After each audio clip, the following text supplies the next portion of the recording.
What up, guys, and welcome back to the All Things Baseball channel, and we are going to be talking about a trade between the Boston Red Sox, the New York Mets, and the Kansas City Royals, as well as talk about two free agent signings that went down last night. The trade actually happened a few days ago, but I was a little bit late to make a video on it, so I'm going to be doing it tonight, and I'm also going to be talking about two free agent signings in this video. I'm going to be talking about that, my thoughts on these signings and what, how I think they'll impact their team. Do I think they'll impact them in a positive way, in a negative way? Do I like the signing? Do I not like the signing for that team? I'm going to be talking about a trade and two free agent signings in this video. So if you love baseball like I do, make sure to drop a like, drop a comment, your thoughts on the video after I talk about the free agents. I want to know your thoughts on the signings down in the comments below, as well as the trade. So first off, we are going to be talking about the trade between the Red Sox and the Royals, as well as the New York Mets. And the Red Sox have traded Andrew Benintendi to the Kansas City Royals for Franchy Cordero.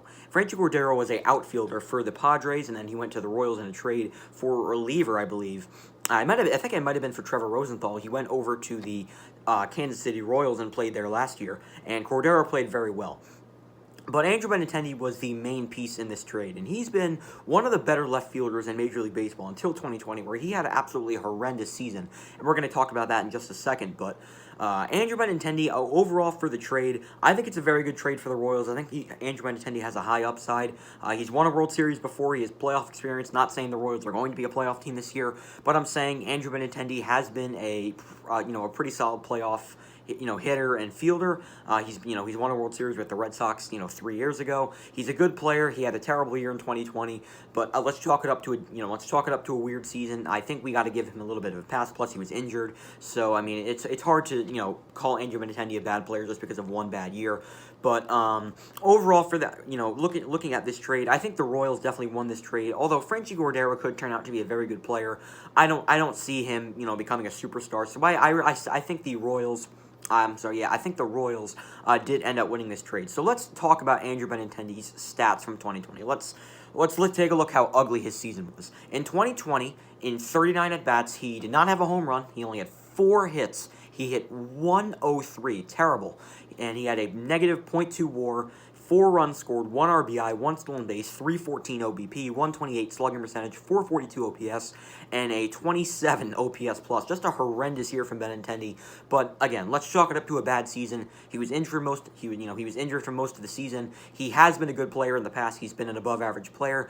I don't think he's going to hit like that next year. I see him as definitely as a guy who can hit around maybe even 300. I think his upside's that high. I think he can hit around 300 because he did that in 2018 when they won the World Series. He hit 266 on the year, and he hit 290 in 2018, so around 300 in the year they won the World Series. He's a really good ball player. I think he has a lot, high upside. He's only 26 years old. He's a good player. I think the Royals are getting a very good outfielder in Andrew Benintendi. I like the trade for the Royals. Now let's look into on what the Red Sox are getting. So as I mentioned earlier, the Red Sox, in exchange for Andrew Benintendi, are getting outfielder Franchy Cordero. Was in the Padres farm system before he got called up. Made his debut in 2017 and has not had a lot of major league experience. He's only played. He really hasn't played like a full season in his career. But you take a look at the potential this kid has. He has the potential through the roof. In 2019 for the Padres, had a .333 batting average. Only struck out 7 times and has a lot of pop in his bat. He has a ton of potential. Doesn't play the field very well. I don't really honestly, I'm not gonna lie. I don't know a whole lot about how he plays in the field because I don't really watch a lot of, I don't really watch a lot of Franchy Cordero highlights. But you take a look at the numbers, on paper, he's had a pretty good offensive career so far in a very small sample size. He only had 236 batting average, but has 12 home runs, 67 hits, and 284 at-bats, 43 runs scored, 36 RBIs, 8 stolen bases, 304 OBP, 433 slugging percentage, and a 737 OPS, as well as a 99 OPS plus. You see the potential in Franchy Cordero's bat. He has the tools to be a very good hitter in Major League Baseball. He hasn't played a whole lot in his career. He's only 26 years old, the same age as Andrew Benintendi. I think he has the tools to be very good. We haven't really seen a whole lot of him. Let's see how he does. Maybe potentially in a full season, he'll probably be, probably off the bench. He'll be, obviously you have Verdugo and Hunter Renfroe starting in the outfield for the Red Sox in 2021. They're most probably going to be their starters next year unless there's an injury.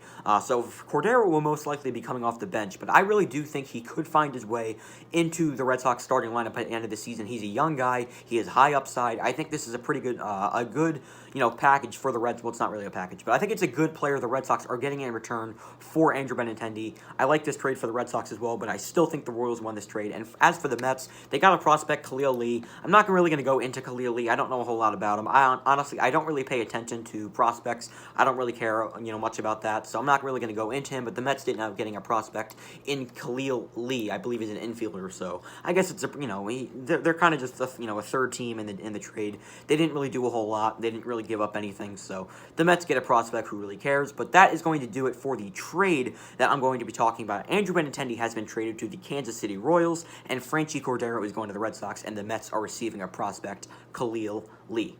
I want to know your thoughts on the trade down in the comments below, and now let's get into the free agent signings. So for the first free agent signing that we're going to be talking about in this video is Mark Melancon, reliever last year for the Atlanta Braves, has signed with the San Diego Padres on a one-year deal. Mark Melancon posted a phenomenal 2020. At the age of 35 years old, he was fantastic for the Braves. Had a 2.78 earned run average, a 2-1 win-loss record, and a 1.0 WAR. In 23 games, had 11 saves, a 22.2 innings pitched. He had 14 strikeouts and a 1.279 WHIP. Has had a really good year and has a 2.85 career ERA. Has been one of the better relievers in baseball throughout his career. He's been phenomenal. He's a veteran. He has postseason experience. He's a very good closer. I don't know if he'll be the closer for the Padres, but he'll definitely be, at the end of the game kind of pitcher for the San Diego Padres. Obviously, a team that lost Kirby Yates, a team that lost, they might lose Trevor Rosenthal. I think Mark Melancon will come into the Padres bullpen and fit, in their bullpen for the San Diego Padres next season. I think it's a really good pickup for them. He's one of the more underrated closers in the league, and a stacked Braves bullpen last year. You could argue he was their best reliever, maybe outside of a guy like Chris Martin or Will Smith.